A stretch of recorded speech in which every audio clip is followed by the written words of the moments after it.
অধীর চৌধুরীর দাবি, তৃণমূলের ভরাডুবি জেনে আইপ্যাক যোগাযোগ করছে কংগ্রেস প্রার্থীদের সঙ্গে। যদিও এই কথা মানতে নারাজ মুর্শিদাবাদ জেলা তৃণমূল। বহরমপুর সাংগঠনিক জেলা তৃণমূল সভাপতি অপূর্ব সরকারের মন্তব্য, অপূর্ব সরকারের দাবি যে অধীর চৌধুরী নিজে পরাজিত হবেন জেনে এরকম ভুল ব্যাখ্যা করছেন, বরং অধীর চৌধুরী বিজেপিতে যাবার রাস্তা তৈরি করছেন। তবে ধর্মনিরপেক্ষতার পক্ষে এবং সাম্প্রদায়িকতার বিপক্ষে যারা থাকবেন তৃণমূলে তাদের স্বাগত, এরকমটাই জানাচ্ছেন অপূর্ব সরকার।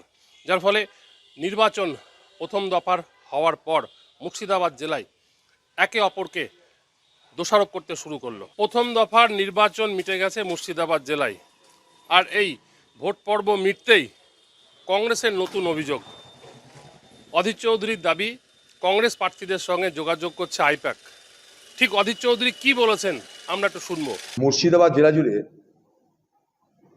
তৃণমূল বুঝতে পারছে যে তাদের ভয়াবহ পরিণতি হতে চলেছে এই নির্বাচনে।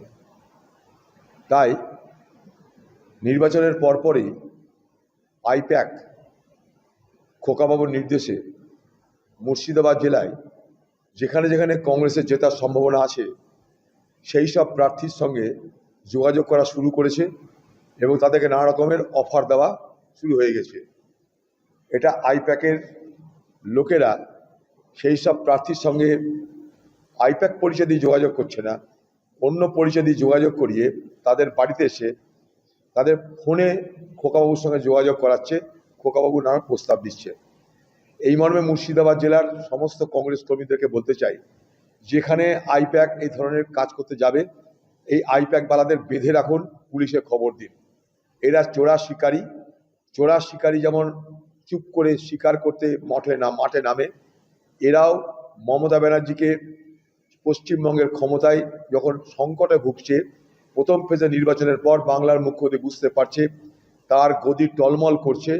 তাই এখন থেকেই আইপ্যাককে কাজে লাগিয়ে কংগ্রেসের সম্ভাবনাপূর্ণ যে সমস্ত প্রার্থী যারা জিততে চলেছে তাদের কাছে গিয়ে এই ধরনের যোগাযোগ প্রস্তাব দেওয়া শুরু করেছে।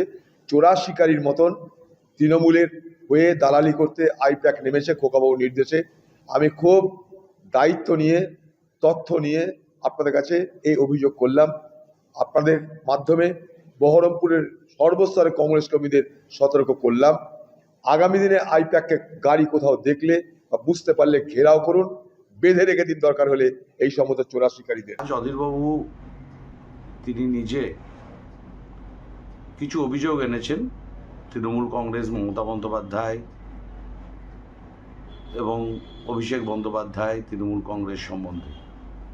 দেখুন, মুর্শিদাবাদ জেলায় আপনি শূন্য ছিলেন, কংগ্রেস শূন্য ছিল, অর্থাৎ মোদি কংগ্রেস, এবার হচ্ছে মোদি কংগ্রেস। আপনার প্রশ্নের উত্তর দেওয়ার আগে আপনার উত্তর দেওয়া উচিত শিলাদিত্য হালদার থেকে শুরু করে আপনার দলের যারা বড় বড় জেলা স্তরের নেতা যা বলেছে যে আপনি কংগ্রেসের টিকিট পয়সা নিয়ে, টাকা নিয়ে আপনি পয়সার বিনিময়ে বিক্রি করেছেন, যোগ্যতম ক্যান্ডিডেটদেরকে আপনি প্রার্থী করেননি, যে পয়সা দিয়েছে সেই প্রার্থী হয়েছে। এই প্রশ্নের উত্তরটা মুর্শিদাবাদের মানুষ চায় যে কত পয়সার বিনিময়ে কংগ্রেসের টিকিট আপনি বিক্রি করলেন। আর আপনি আইপ্যাক এবং তৃণমূল কংগ্রেস তাদেরকে বলছেন যে এখন থেকে যোগাযোগ করছে। আমি যদি উল্টোটা বলি যে আপনি হেরে যাওয়ার পর আপনার না কংগ্রেস দলে জায়গা হবে, না অন্য তৃণমূল দলে জায়গা হবে, আপনার যাওয়ার রাস্তা বিজেপি। তাই এখন থেকে কি আপনি কি প্রস্তাব দিতে চাইছেন আপনি হেরে যাওয়ার পরে তৃণমূল দলে যোগদান করবেন বলে আপনি মিডিয়ার মধ্য দিয়ে এই অপপ্রচারগুলো করছেন?